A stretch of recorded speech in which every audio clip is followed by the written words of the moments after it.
व्यापारी किस्त नंबर 8। व्यापारी किस्त नंबर 8। चाय पीने के दौरान सुल्तान चीता ने मुझसे मेरे घर के बारे में इस्तफसार किया और ये भी पूछा कि मैं शादी कब कर रहा हूँ। मैंने इसे यही जवाब दिया कि अभी शादी का मेरा कोई इरादा नहीं है। चाय पीने के बाद मैंने सुल्तान चीता से इजाज़त ली और कुछ देर बाद मैं घर की तरफ रवाना था। मुझे सीनी पर बेहद गुस्सा आ रहा था।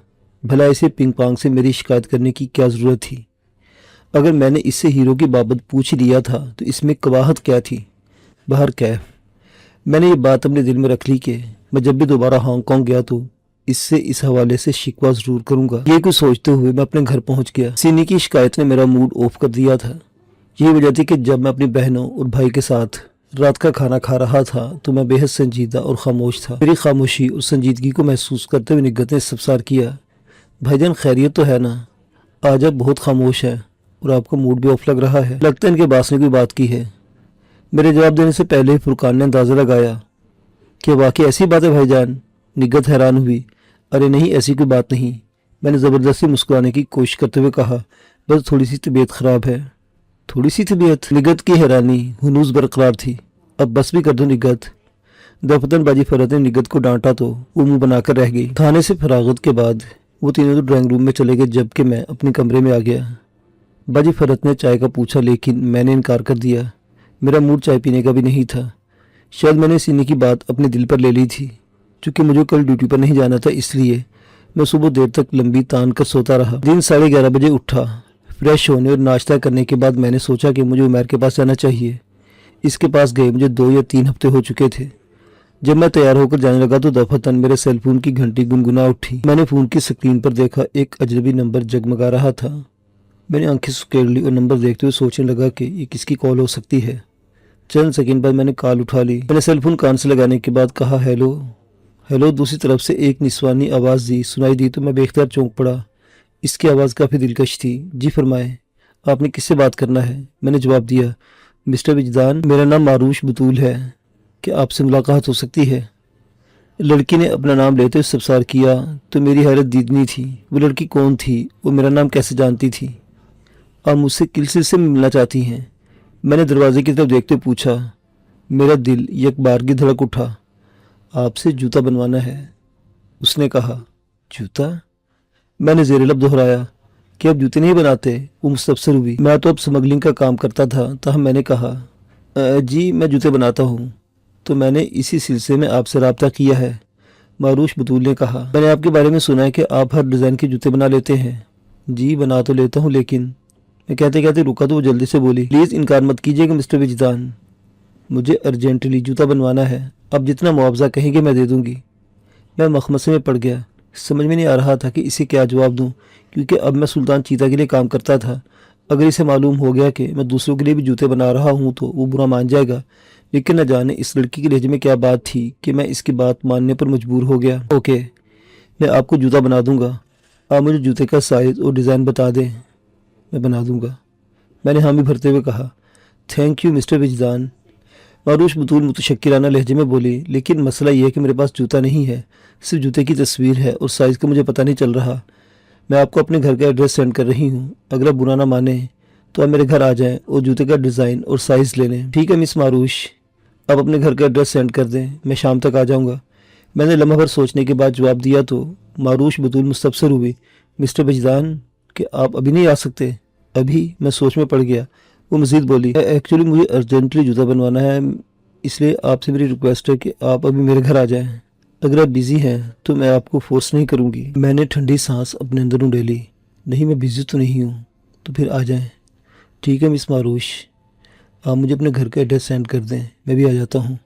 मैंने कहा तो मारूश बतूल ने एक बार फिर मेरा शुक्रिया अदा किया और एड्रेस सेंड करने का कहकर राब्ता मुनक़ते कर दिया। मैंने सेल फोन साइड टेबल पर रखा और मारूश बतूल के बारे में सोचने लगा। इसकी आवाज़ बेहद दिलकश और मसूरकुन थी कि मुझे लगा था कि मैं इसकी आवाज़ के शहर में खो जाऊंगा।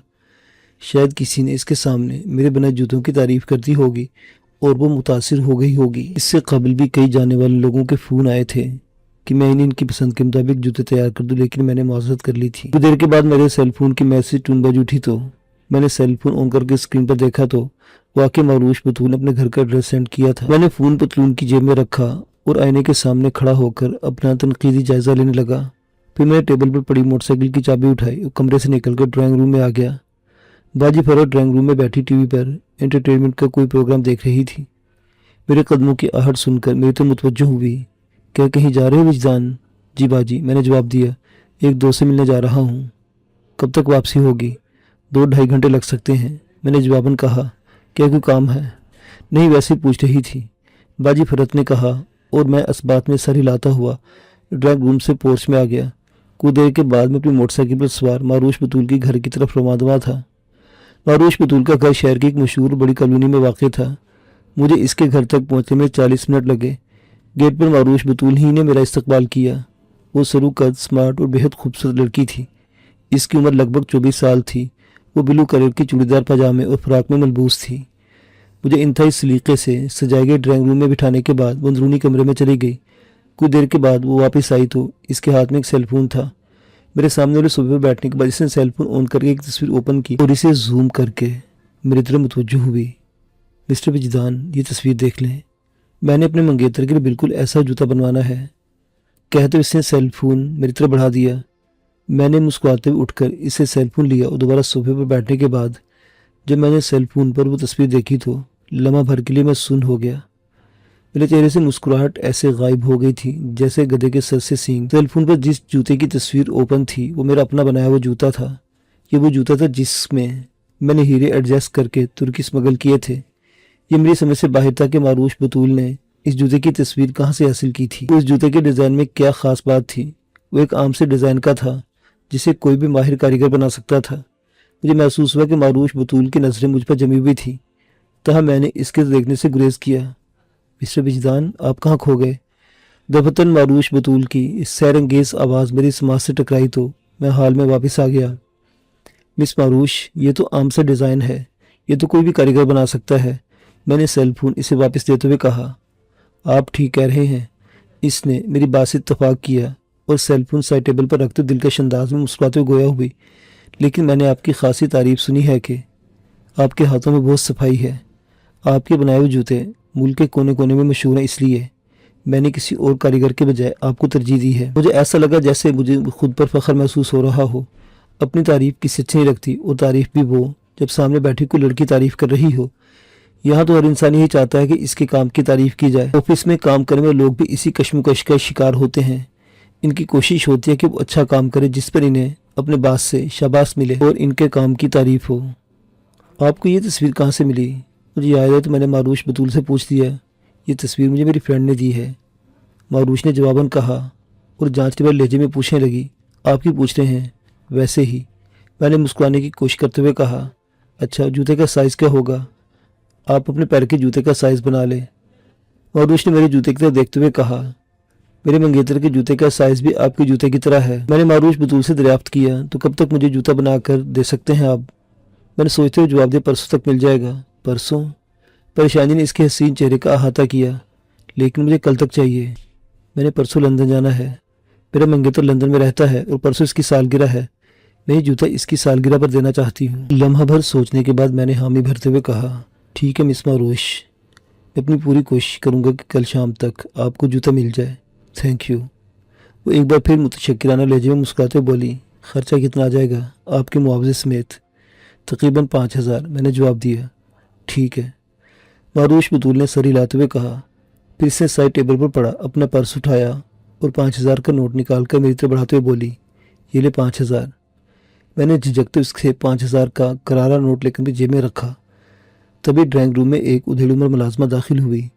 اس کے ہاتھوں میں ٹرے تھی جس میں 2 کپ اور ایک تھرماس رکھا ہوا تھا۔ اس نے ٹرے میز پر رکھی اور تھرماس اٹھا کر کپوں میں چائے اڈیلنا چاہتی تھی کہ ماروش نے اسے منع کرتے ہوئے وہاں سے جانے کا حکم دیا تو ادھیڑ عمر ملازمہ ڈرائنگ روم سے چلی گئی۔ ماروش نے میرے چائے کی کپوں میں اڈیلی اور پھر میرے سامنے کپ رکھنے کے بعد اپنا کپ لے کر صوفے پر بیٹھ گئی۔ چائے پینے کے بعد مجھ سے میرے بارے میں معلوم کرتی رہی کہ میں شو میکنگ سے کب سے کر رہا ہوں، مجھے ماہانہ کتنی آمدنی ہو جاتی ہے، میرے کتنے بہن بھائی اور کیا کرتے ہیں، وغیرہ وغیرہ۔ میں نے ان تمام سوالات کے جواب انتہائی محتاط ہو کر دیے۔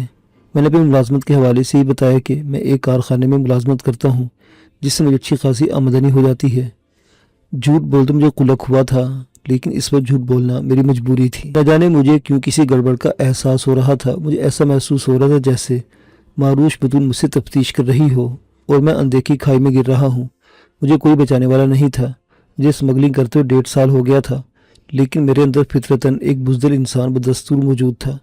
मैंने कनखियों से मारूश बतूल की तरफ देखा तो वो चाय सिप करने के साथ साथ तायराना नजरों से मुझे ही देख रही थी। चाय पीने के बाद मैंने इसे जूते का साइज लिया और वहां से निकलकर अपने घर की तरफ बढ़ गया। इसके तफ्तीशी अंदाज में सोचने पर मजबूर कर दिया था। बाहर कैफ मैंने मारूश बतूल का ख्याल अपने दिमाग के पर्दे से झटका और अपनी पूरी तवज्जो ड्राइविंग पर मरकूज कर ली। अगले रोज़ मैं नूराबाद वाले कारखाने में पहुंचा तो ज़हूर मुझे खिलाफ तोक़ुफ़ देखकर हैरान रह गया, क्योंकि मैं वहाँ मारूश बतूल के मंगेतर के जूता बनाने आया था। मेरे पास घर में औजार और चमड़ा नहीं था, वरना मैं जूता घर ही में तैयार कर लेता। क्या आज भी तुमने कोई जूता बनाना है? ज़हूर के लहजे में हैरानी थी। हाँ, मैंने मुस्कुराते हुए जवाब दिया और मोटरसाइकिल पोर्च में एक साइड पर खड़ी कर दी। ज़हूर गेट बंद करके मेरे अक़ल में आ गया। लेकिन सेठ साहब ने मुझे नहीं बताया मैंने अपने भाई के लिए जूता बनाना है। मैंने मुड़कर इसको देखते हुए कहा, तो यूं कहो ना। ज़हूर भाई, मैंने कहा, मुझे चाय की भी तलब हो रही है। अगर आप 1 कप चाय पिला दें तो। अच्छा, पिलाता हूँ, ज़हूर ने जवाबन कहा तो मैं इसका शुक्रिया अदा करके तहखाने में आ गया। मैंने औजार और चमड़ा निकाला और मारूश बतूल के मंगेतर के जूता बनाने में मसरूफ़ हो गया। कुछ देर के बाद ज़हूर मेरे लिए चाय ले आया। चाय पीने के दौरान हम आपस में हल्की फुल्की गुफ्तगू करते रहे। फिर वो चला गया तो मैं अपने काम में जुट गया। दोपहर तक मैंने हूबहू वैसा ही जूता तैयार कर लिया था जैसा मारूश बतूल ने बताया था। घर आकर लंच करने के बाद मैं अपने कमरे में जाकर सो गया। फिर जब मैं उठा तो असर का वक्त हो रहा था। फ्रेश और तैयार होने के बाद मैं मारूश बतूल का जूता देने चला गया। वो जूता देखकर बेहद खुश हुई। इसने मेरा शुक्रिया अदा करते हुए मुझसे चाय की ऑफ़र की, लेकिन मैंने फिर कभी सही अभी मुझे जाना है कहकर रद्द कर दी, क्योंकि मुझे वापस घर जाकर तुर्की जाने की तैयारी करना थी। इसने दोबारा इसरार नहीं किया और फिर मैं वापस घर के लिए रवाना हो गया। मुकर्ररा दिन में एयरपोर्ट पर पहुंचा तो तुर्की जाने वाली फ्लाइट की रवानगी में 1 घंटा बाकी था। इन 1.5 सालों में मेरे अंदर इतना हौसला और हिम्मत पैदा हो गई थी कि मैं बेफिक्र होकर एयरपोर्ट पहुंच जाता और इंतहाई आसानी से क्लियरिंग के बाद अपनी मतलूबा जगह पर पहुंच जाता। लेकिन मैं ये कदम भूल चुका था कि तकदीर हर बार साथ नहीं देती, हर बार आसानी से एयरपोर्ट से नहीं निकल सकता। इस वक्त भी मैं बेफिक्र होकर एयरपोर्ट के लाउंज में बैठा था। मेरे पैरों में वो जूते थे जिनमें हीरे छुपाए हुए थे। मेरे बैग में एक सूट और ज़रूरत का सामान मौजूद था। जब फ्लाइट की रवानगी का ऐलान हुआ तो मैं अपना बैग संभाल कर स्कैनिंग गेट की तरफ बढ़ गया। स्कैनिंग गेट के सामने एक तवील कतार मौजूद थी और मुसाफिर इस गेट को क्रॉस करते हुए आगे बढ़ते चले जा रहे थे। बैग्स और दीगर सामान की पहले ही चेकिंग हो चुकी थी। मैं भी लाइन में खड़ा हो गया। दफतन मेरी मुतलाशी निगाहें इधर उधर घूमने लगी। मुझे निसार अहमद की तलाश थी, जो मुझे कहीं दिखाई नहीं दे रहा था। निसार अहमद एयरपोर्ट ऑफिसर था और वो शोबा स्कैनिंग में होता था। वो सुल्तान चीता का ख़रीदा हुआ आदमी था। मेरी मालूमात के मुताबिक सुल्तान चीता इससे हर माह भारी रकम देता था, जिसकी वजह से मैं इंतहाई आसानी से तमाम मराहिल से गुजर जाता था। लेकिन आज इसे बहाना देखकर मेरा दिल यकबार की धड़का। निसार अहमद की गैर मौजूदगी और दूसरे ऑफिसर्स की मौजूदगी मुझे परेशानी में मुब्तला कर रही थी। मैं खुद को नॉर्मल रखने की हद्दुल इम्कान कोशिश कर रहा था, लेकिन जब बुरा वक्त आता है तो सब तदबीरें नाकाम हो जाती हैं। मैंने एक बात ख़ास तौर पर नोट की थी कि वहाँ मौजूद ऑफिसर्स मुझे गायराना नज़रों से देख रहे थे। ये बात मेरी समझ से बाहर थी। बहर कैफ जब मैं स्कैनिंग गेट क्रॉस करके आगे बढ़ने लगा तो यकदम 2 नौजवान सामने आ गए। उन्होंने एयरपोर्ट पुलिस का लिबास ज़ेब-ए-तन किया हुआ था। आप इधर आ जाएं, आप फ्लाइट में सवार नहीं हो सकते। एक ऑफिसर ने मुझे एक तरफ आने का इशारा करते हुए कहा तो मैं धड़कते दिल के साथ ठिठक गया। क्या मतलब? मैं समझा नहीं। मैंने लहजे में हैरत समोए हुए कहा, मैं फ्लाइट में सवार क्यों नहीं हो सकता? आप चले तो सही, आपको बता दिया जाएगा। इस पर दूसरे ऑफिसर मुझे मुखातिब किया, प्लीज़ हमारे साथ ताउन करें, वरना हम ज़बरदस्ती करने पर मजबूर हो जाएंगे। मेरी तो सिट्टी ही गुम हो गई। मैंने दिल में खुद से मुखातिब होकर कहा, विजदान मियाँ, आज तो बुरे फंसे हो, अब तुम्हारा बचना मुश्किल है। फिर बादल ना खास था इनके साथ चल पड़ा। वहाँ मौजूद हर बंदा मुझे ऐसी नज़रों से देख रहा था जैसे मैं चोर हूँ। दोनों पुलिस ऑफिसर अपनी निगरानी मुझे कमरे में ले आए और बंद करके चले गए। कमरे में एक बड़ी सी मेज़, उसके 2 अतराफ में आमने सामने एक कुर्सी पड़ी हुई थी, लेकिन मैं कुर्सी पर बैठने के बजाय कमरे में बेचैनी और इसरारी की कैफियत के साथ टहलने लगा। मेरी अक्ल जैसे खब्त हो गई थी और कुछ समझ नहीं आ रहा था कि जब मुझसे तफ्तीश होगी तो मैं क्या जवाब दूंगा। बाहर कैफ मुझे इस कमरे में कैद हुए 15 मिनट गुजर गए, तभी दरवाज़ा खुला और 4 पुलिस एहलकार अंदर दाखिल हुए। थोड़ी सी बहस व तमहीज़ के बाद मेरे हाथ पुश की तरफ बांध कर मुझे एयरपोर्ट के खुफिया रास्ते से निकाल कर एक खुफिया जगह ले जाया गया। जब मुझे वैन में सवार किया गया था तो मेरी आंखों पर पट्टी बांध दी थी। कुछ देर के बाद मुझे एक कमरे में पहुंचा दिया गया और मेरी आंखों से पट्टी उतार ली गई। کمرے میں ایک بلب روشن تھا اور جیسے میری آنکھوں سے پٹی اتاری گئی تو میری آنکھیں دھندلا گئی، تاہم کچھ دیر کے بعد ہی میری آنکھیں روشنی سے مانوس ہو گئی۔ اس دوران مجھے یہاں لانے والے چلے گئے تھے۔ میں اس کمرے کا جائزہ لینے لگا۔ اس کمرے میں بھی صرف ایک میز اور 2 کرسیاں پڑی تھیں۔ چھت سے تار کی مدد سے ایک بلب لٹکایا گیا تھا جو عین کرسی کے اوپر تھا۔ میں نے کمرے کا جائزہ لیا تو اس کی حالت قدرے بہتر تھی۔ کچھ دیر گزری تھی کہ دروازہ کھلا اور 3 نوجوان اندر داخل ہوئے۔ اپنے حلیے و وضاقتہ سے وہ تربیت یافتہ اور چاقو چوبند دکھائی دیے۔ ایک نوجوان کے ہاتھ میں براؤن کلر کی فائل تھی اور وہ شاید سینئر تھا۔ بیٹھ جاؤ، فائل پکڑے نوجوان نے تحکم آمیز لہجے میں کہا تو میں خاموشی سے ہونٹ بھینچ کر کرسی پر بیٹھ گیا۔ اس نے فائل میز پر رکھی اور وہ بھی کرسی پر بیٹھ گیا۔ میں نے اس کو دیکھا تو وہ مجھے پرغور نظر سے دیکھ رہا تھا۔ آفیسر، مجھے یہاں کیوں لایا گیا ہے؟ میں نے الجھن آمیز لہجے میں کہا، لیکن اس نوجوان نے میری بات کا جواب دینے کے بجائے دروازے کے پاس کھڑے اپنے ماتحتوں سے ایک سے مخاطب ہو کر کہا، حسن، مسٹر وجدان کے جوتے اتارو۔ یس سر، اس نے جواب دیتے ہوئے کہا، پھر چل کر میری دائیں طرف آ گیا۔ البتہ میں بے اختیار ایسے اچھل پڑا جیسے میرے پیروں میں بم پھاڑ دیا گیا ہو۔ کانوں اور دماغ میں سائیں سائیں کی آوازیں سنائی دینے لگی۔ میں کچھ کہنا ہی چاہتا تھا کہ حسن گھٹنوں کے بل بیٹھ کر میرے پیروں میں جوتے اتارنے لگا۔ ساری بات سمجھ آ گئی تھی۔ یقیناً کسی نے میرے بارے میں مخبری کی تھی کہ میں ہیرے ترکی اسمگل کر رہا ہوں، اس لیے مجھے فلائٹ میں سوار ہونے سے پہلے روک لیا گیا تھا۔ یا یہ بھی ممکن تھا کہ اسکیننگ کے دوران میرے جوتے میں ہیرے کی نشاندہی کی گئی ہو سکتا ہے نثار احمد نے ہی مخبری کر دی ہو یا اس پر شک ہو گیا ہو۔ تاہم میں نے اپنے لہجے میں سختی سموتے ہوئے کہا، جناب یہ کیا کر رہے ہیں؟ خاموش بیٹھے رہو۔ آفیسر نے سخت لہجے مجھے ڈانٹا تو میں نے ہونٹ بھینچ لیے۔ سینئر پولیس آفیسر کے حکم کی تعمیل کرنے والے پولیس افسر نے میرے پیروں سے جوتے اتار لیے۔ جوتے اتارنے کے بعد اس نے انہیں اٹھا کر میز پر رکھا۔ کرسی پر بیٹھے سینئر افسر نے میز کی دراز کھول کر ایک چاقو نکالا اور اس کی مدد سے میرے جوتے کے سول اکھاڑنے کی کوشش کرنے لگا۔ میرا دل اتنی زور سے دھڑک رہا تھا کہ جیسے میرا سینہ پھاڑ کر باہر نکلنا چاہتا ہو۔ جیسے جوتے کا سول اکھڑا تو اس میں سے ہیرے نکل کر میز پر بکھرتے چلے گئے۔ آفیسر نے طنز نظر میں دیکھتے ہوئے دوسرے جوتے کا سول بھی چاقو کی مدد سے اکھاڑا تو اس میں سے بھی ہیرے برآمد ہو گئے۔ آفیسر کے چہرے پر سختی اور سنجیدگی کے ملے جلے تاثرات ابھر آئے تھے۔ مسٹر وجدان احمد، سینئر پولیس آفیسر نے اپنی دونوں کوہنیاں میز پر ٹکاتے ہوئے مجھے بغور دیکھتے ہوئے کہا، کس کے لیے کام کرتے ہو؟ میں خاموش بیٹھا لب کاٹتا رہا لیکن جواب نہ دیا۔ دماغ نے کہا کہ میں سلطان چیتا کا نام بتا دوں، لیکن دل نے فوراً مداخلت کی کہ اگر سلطان چیتا کا نام تمہاری زبان پر آ گیا تو نہ صرف تمہاری زندگی تباہ و برباد کر دے گا بلکہ تمہارے گھر والوں پر بھی عرصہ حیات تنگ کر دے گا۔ علاوہ ازیں وہ تو کسی طور بچ جائے گا لیکن تم ساری عمر جیل میں سڑتے رہو گے۔ تمہارے پاس سلطان چیتا کے خلاف کوئی ثبوت نہیں، الٹا تمہارے خلاف اس کے پاس ثبوت ہے۔ دل اور دماغ میں جنگ چھڑ چکی تھی لیکن دونوں میں سے جیت کسی کی بھی نہیں ہو رہی تھی۔ مسٹر وجدان، میں تم سے پوچھ رہا ہوں، دفتر سینئر پولیس آفیسر نے تحکم آمیز لہجے میں کہا تو میں یک لخت ماضی سے نکل کر ہال میں واپس آ گیا۔ بتاؤ کس کے لیے کام کرتے ہو؟ جی، میں خوف سے اکلایا، کہ تم سلطان چیتا کے لیے کام کرتے ہو؟ اس نے کہا تو میں ٹھٹک گیا، تاہم اس نے اپنی بات جاری رکھی۔ ایئرپورٹ پر سلطان چیتا کا زر خرید غلام پکڑا گیا ہے اور اسی نے تمہارے بارے میں بتایا تھا کہ آج تم سمگلنگ کے لیے ترکی جانے والے ہو۔ تمہارا ریکارڈ چیک کیا گیا ہے۔ 1.5 سالوں میں تم نے ہانگ کانگ اور ترکی کے 3 درجن سے زائد چکر لگائے ہیں اور ہر بار تم صرف ایک بیگ لے کر جاتے رہے ہو۔ پچھلے 2 ہفتوں سے تمہاری نگرانی کی جا رہی ہے۔ تم نے ماروش بطول کو جو جوتا تیار کر کے دیا تھا وہ تصویر والے جوتے سے میچ کر گیا ہے۔ اب تمہارے بچنے کے لیے چانس بالکل بھی نہیں۔ البتہ اگر تم یہ بتا دو کہ کس کے لیے کام کرتے ہو تو تمہاری سزا میں کمی ہو سکتی ہے۔ میرے دماغ میں آندھیاں سی چلنا شروع ہو گئیں۔ 2 ہفتوں سے میری نگرانی کی جا رہی تھی اور میں بے خبر تھا۔ سب سے اہم انکشاف ماروش بطول کے حوالے سے تھا جس نے انتہائی چالاکی سے مجھے اپنے جال میں پھنسایا تھا اور میں چکنی مچھلی کی طرح اس کے جال میں پھنستا چلا گیا تھا۔